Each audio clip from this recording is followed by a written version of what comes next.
प्रिय विद्यार्थियों, आज हम कक्षा 7वीं गणित में एडिटेड बुक में अध्याय 5 रेखा एवं कोण के बारे में समझेंगे और उस पर आधारित सवालों को हल करेंगे। तो इसमें पहली अवधारणा आती है कि बिंदु। तो बिंदु किसे कहते हैं? तो हम पेन से या पेंसिल से कोई ऐसा निशान लगाते हैं तो इस डॉट को हम बिंदु कहते हैं।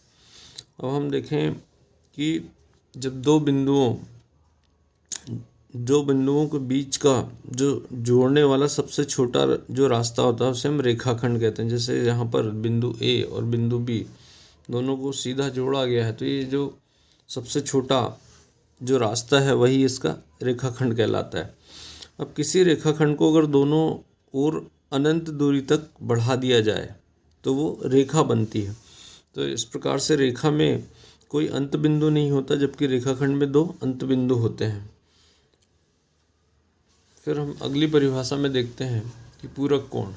तो जब दो कोणों का मापों का योग 90 अंश होता है तो ये दोनों कोण एक दूसरे के पूरक कहलाते हैं और इस प्रकार के कोणों को हम पूरक कोण कहते हैं। तो पूरक कोणों का योग कभी भी 90 अंश होता है। जैसे 60 धन 30 बराबर 90, तो 60 का पूरक 30 अंश है और 30 का पूरक 60 अंश है और इन दोनों का योग कभी भी 90 अंश होता है।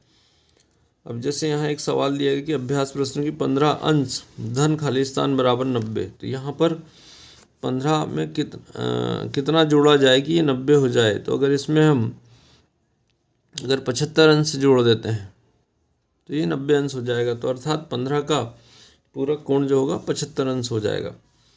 दूसरी परिभाषा है संपूरक कोण।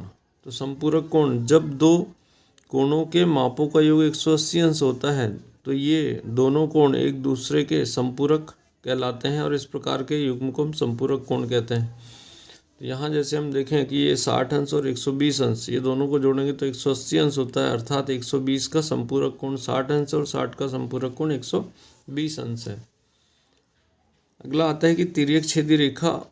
तो तिर्यक छेदी रेखा से मतलब क्या है कि जब दो समांतर रेखाओं को एक दूसरी रेखा इस प्रकार से काटती है, तो ये जो काटने वाली रेखा ये तिर्यक छेदी रेखा कहलाती है। यहाँ अगर किसी दो समांतर रेखाओं को जब एक तिर्यक छेदी रेखा काटती है तो ऐसी स्थिति में जो बनने वाले संगत कोणों के युग्म बराबर होते हैं या संगत कोण बराबर होते हैं, एकांतर कोण बराबर होते हैं और ये इसके गुणधर्मों में आ जाता है। इसके आधार पर हम सवालों में इसका उपयोग करेंगे। फिर हम देखें यहाँ पर प्रयास कीजिए के अंतर्गत एक प्रश्न दिया गया है कि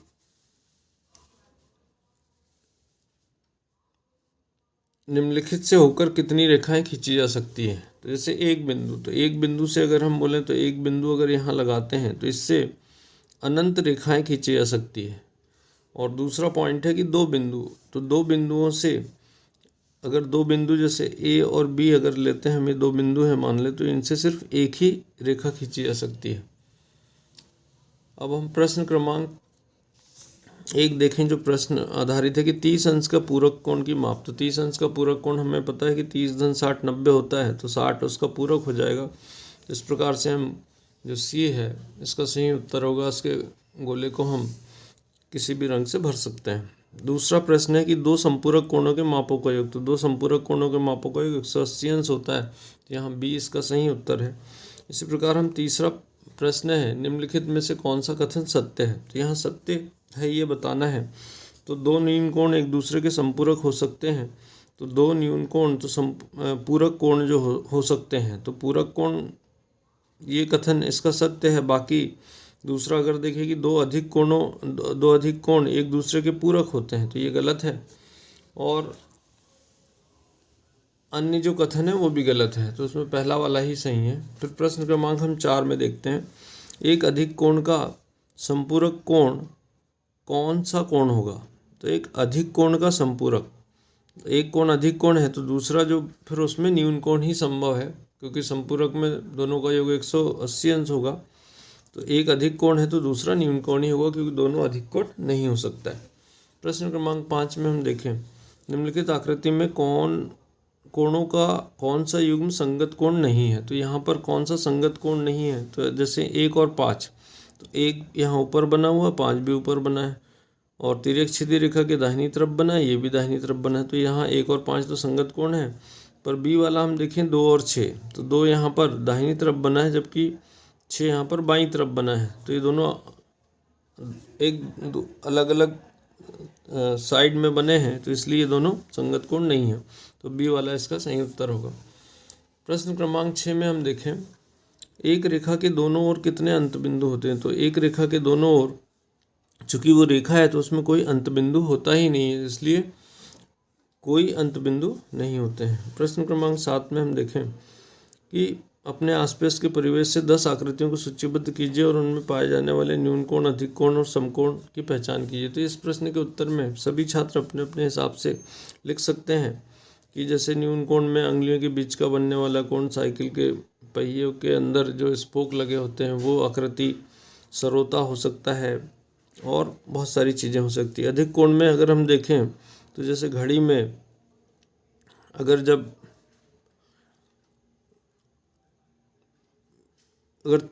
इसमें 4 बजा हो, तो जब 4 बजा हो तो ऐसी स्थिति में जो घंटे वाली भुजा, घंटे की जो भुजा है वो, और मिनट की भुजा, तो इन दोनों के बीच में बनने वाला कोण एक अधिक कोण होता है। और इस प्रकार से हम बहुत सारे उदाहरण लिख सकते हैं जहाँ पर अधिक कोण 90 अंश से अधिक बनने वाला कोण उसमें होता हो। समकोण के उदाहरण जैसे बोर्ड का किनारा, खिड़की का कोना, पुस्तक, स्लेट का कोना, ये सभी उसमें आ सकते हैं। अब यहाँ पर प्रश्न क्रमांक 8 में दी गई आकृतियों में रेखाखंड गिनकर लिखिए। तो यहाँ रेखाखंड गिनना है, कितने ये रेखाखंड ऐसे बने हैं। तो इनको अगर जब आप ध्यान से देखेंगे और गिनेंगे तो यहाँ देखेंगे कि पहली जो आकृति है उसमें 17 रेखाखंड बने हुए हैं, दूसरी में 8 बने हैं, तीसरे में 4 बने हैं और चौथी में 12 रेखाखंड बने हैं। अब हम प्रश्न क्रमांक 9 में देखें, L समांतर है M के, तो X का मान ज्ञात करना है। तो यहाँ जब ये L और M दोनों समांतर है तो संगत कोणों के मान बराबर होते हैं। तो यहाँ पर ये 110 अंश का है तो इसका संगत कोण ये 110 अंश का बनेगा। अब चूंकि यहाँ पर ये एक सीधी सरल रेखा है तो यहाँ जो संपूरक कोण बनेंगे तो संपूरक कोणों का योग 180 अंश होता है। तो 110 और x इन दोनों को जोड़ने पर 180 अंश होगा। तो यहाँ पर ये दोनों संपूरक कोण के कारण संपूरक कोण है, तो इनका योग 180 अंश होता है। तो यहाँ x का मान क्या हो जाएगा, 110 को पक्षांतर कर देंगे तो ये 70 अंश आ जाएगा। तो x का मान 70 अंश हो जाएगा। अब हम प्रश्न क्रमांक 10 में देखें, यदि एक कोण दूसरे कोण का दुगना है, ये दोनों पूरक हैं, तो दोनों कोणों की माप क्या होगी। तो यदि हम पहला पूरक कोण मान लें x, तो दूसरा पूरक कोण यहाँ प्रश्न में दिया है कि दुगना है तो इसलिए 2x ले लिए। अब चूंकि ये पूरक कोण है तो x धन 2x बराबर 90 अंश, तो यहाँ 3x बराबर 90, तो इसको हम हल करेंगे तो 3 से अगर 90 काटेंगे 30 बार कटेगा, तो पहला कोण 30 अंश हो जाएगा और दूसरा 2x है तो 2 गुणित 30 बराबर 60 अंश। तो ये उत्तर में 30 अंश और 60 अंश इसका उत्तर हो जाएगा। प्रश्न क्रमांक 11 में देखें कि यदि एक रेखा 3 समांतर रेखाओं की तिर्यक छेदी रेखा है तो बताइए कितने प्रतिच्छेदन बिंदु होंगे। तो यहाँ पर हम देखें चित्र में कि ये 3 समांतर रेखाएं हैं, इनकी प्रतिच्छेदन रेखा P है। तो ये 3 बिंदुओं पर इसको काट रही है। यहाँ पर एक ये बिंदु है, दूसरा ये है और तीसरा ये, तो इसलिए यहाँ पर 3 प्रतिच्छेदन बिंदु होंगे। अब प्रश्न क्रमांक हम 12 में देखें तो प्रश्न क्रमांक 12 है कि एक समबाहु त्रिभुज के शीर्षों पर प्रतिच्छेदन रेखाओं द्वारा निर्मित कोणों के माप ज्ञात कीजिए। तो यहाँ एक समबाहु त्रिभुज है, समबाहु त्रिभुज मतलब जिसकी तीनों भुजाएं बराबर होती है।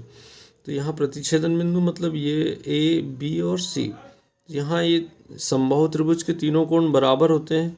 यहाँ कोण A, कोण B और कोण C तीनों बराबर होंगे, तो हमने मान लिया कि एक कोण मान लो x है तो ये बाकी कोण भी x अंश के होंगे। तो इसलिए अब त्रिभुज के तीनों कोणों का योग कभी भी 180 अंश होता है। तो x धन x बराबर 180 अंश, 3 बार x से जुड़ेगा तो 3x हो जाएगा, 3x बराबर 180। तो x बराबर ये 3 का पक्षांतर होगा, 180 के बटे में 3 आएगा, तो 3 से 60 बार कट जाएगा, तो x बराबर 60 अंश।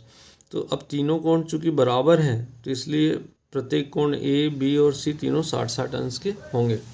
हम प्रश्न क्रमांक 13 में देखें तो प्रश्न क्रमांक 13 है कि निम्नलिखित यदि P समांतर Q है तो निम्न आकृति में x का मान ज्ञात कीजिए। तो यहाँ इसमें P और Q दोनों समांतर रेखाएं हैं, तो P और Q समांतर रेखाएं हैं और यहाँ L और M, यहाँ इसमें संबंध नहीं दिया है, पर वैसे यहाँ पर देना चाहिए था। फिर भी हम ये समांतर रेखाएं तो संगत कोण बराबर होते हैं, तो ये x का मान सीधे ये 100 अंश का है, तो इसका संगत कोण मान लेंगे कि x भी 100 अंश का होगा, तो इसका उत्तर 100 अंश हो जाएगा। तो सभी छात्र सवालों को बार बार हल करके देखें और जानकारी को शेयर करें।